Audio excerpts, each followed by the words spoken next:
Hello friends, അങ്ങനെ എൻ്റെ അമ്മ ഇന്ന് ദോശയുടെ കൂടെ ഒരു സ്പെഷ്യൽ ചട്നിയാണ് ഉണ്ടാക്കുന്നത്. ചിലവർക്ക് അതൊക്കെ ഉണ്ടാക്കാൻ അറിയാം, പക്ഷെ എന്നാലും അമ്മയുടെ വക ഒരു സ്പെഷ്യൽ ചട്നി നമുക്കത് പോയി കാണാം. ടൊമാറ്റോ ചട്നിക്ക് വേണ്ടുന്ന ഇൻഗ്രീഡിയൻസ് ആണ് 3 വലിയ ടൊമാറ്റോ, 3 വലിയ ടൊമാറ്റോ അല്ലേ? അതെ.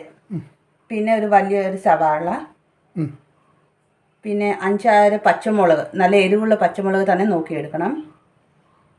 പിന്നെ 5-6 വെളുത്തുള്ളി,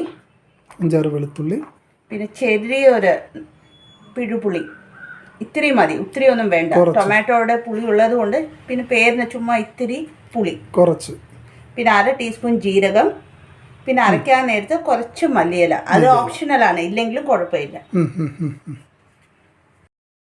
ഞാനിപ്പോൾ ഇതെല്ലാം ചോപ്പ് ചെയ്ത് കൊണ്ടുവന്നിട്ടുണ്ട്.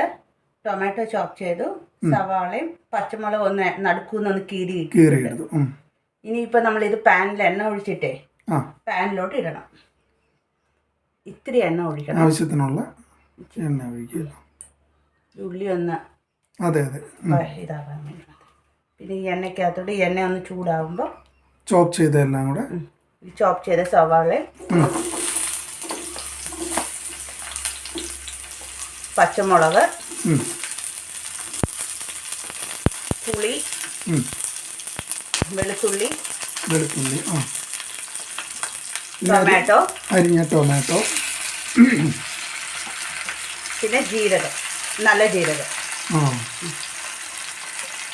ഇത് നമ്മൾ ദോശയുടെ കൂടെ ചോറിൻ്റെ കൂടെ ഒക്കെ കഴിക്കാം. ഈ ചട്നി നല്ല ടേസ്റ്റ് ആയിരിക്കും. തേങ്ങ തിരുമേണ്ട ആവശ്യമൊന്നുമില്ല. തേങ്ങാ ചട്നി തേങ്ങ ഒന്നും ഇടേണ്ട ആവശ്യമില്ലല്ലോ. അതെ, തേങ്ങാ ചട്നി പിന്നെ നമുക്ക് എന്നും ബോറായിരിക്കുമല്ലോ. അപ്പോൾ പിള്ളേർക്ക് ഇപ്പോൾ ഇങ്ങനെ ഉണ്ടാക്കി കൊടുത്താൽ അവർക്ക് ഇഷ്ടപ്പെടും. അത് നല്ല എരിവുള്ള ഒരു ടൊമാറ്റോ ചട്നിയാണ്. ചോറിൻ്റെ കൂടെ കഴിക്കാനും നല്ലതായത്. ദോശയുടെ കൂടെയും കഴിക്കും. ഇതൊന്ന് നന്നായിട്ടൊന്ന് വാടണം. ഇതിനകത്ത് ഇത്തിരി ഉപ്പും മഞ്ഞപ്പൊടിയും ഇടും. ആവശ്യത്തിനുള്ള ഇച്ചിരി ഉപ്പ്, സ്വല്പം മഞ്ഞപ്പൊടി അല്ലേ? സ്വല്പം മഞ്ഞപ്പൊടി മതി. മതി. ഇതിപ്പോൾ നന്നായിട്ട് വഴണ്ടിട്ടുണ്ട് കേട്ടോ.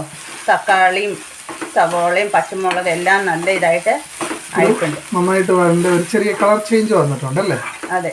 ഇനിയിപ്പോൾ നമ്മളിത് സ്റ്റവ് ഓഫ് ചെയ്തിട്ട് തണുക്കാൻ വെക്കണം അല്ലേ?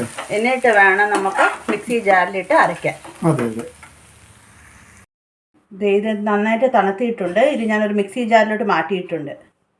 ഇപ്പം ഇതിലോട്ട് ഇത്തിരി മല്ലിയിലയും കൂടി നേരത്തെ കാണിച്ചതുപോലെ ഇടാം. നേരത്തെ എടുത്ത് വെച്ച മല്ലിയിലയാണ്.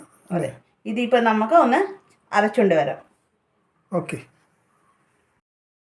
ഇത് ഈ പരുവത്തിൽ അരച്ചുകൊണ്ട് വന്നിട്ടുണ്ട് കേട്ടോ. ഇതിപ്പം ദോശയുടെ കൂടെ ചോറിൻ്റെ കൂടെ ഒക്കെ നമുക്കിത് കഴിക്കാം. ഇനി ഇത് കടുക് വറുക്കേണ്ട ആവശ്യമൊന്നുമില്ല. ഇതേപോലെ നമുക്കങ്ങ് യൂസ് ചെയ്താൽ മതി അല്ലേ? അതെ. ഓക്കെ, നമ്മുടെ തക്കാളി ചട്നി റെഡിയാണ്. ഞങ്ങൾ ഇന്ന് ദോശയുടെ കൂടെയാണ് ഇത് കഴിക്കാൻ പോകുന്നത് കേട്ടോ.